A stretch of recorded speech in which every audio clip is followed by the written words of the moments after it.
কলাপতার বাড়িতে কেউ এলে কখনো না খেয়ে ফেরত যেত না, কখনো কারোর ভাতের অভাব হয়নি। নদীর পাড়ে উনান জ্বালি, আমার এসব পেঁচাল পাড়া আর ভাঙা রান্নাঘর নিয়ে কি হবে? কি বলছো তুমি? সোশ্যাল মিডিয়ায় ইন্দুবালা ভাতের হোটেল গ্রুপের কত মেম্বার জানো?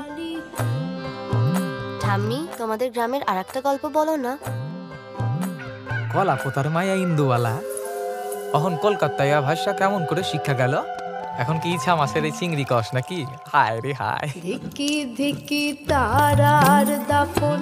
আচ্ছা মাঝি, তুই রান্নাটা কোথা থেকে শিখলি রে? আমার ঠাকমার থেকে। আর আসে ফুলে সিসক সক খাইলো বাবা একটিবার সোহেদ দেখা দেখতে চাচ্ছে। এই থামো তো, এই রিফিউজি ভাষা বন্ধ কর।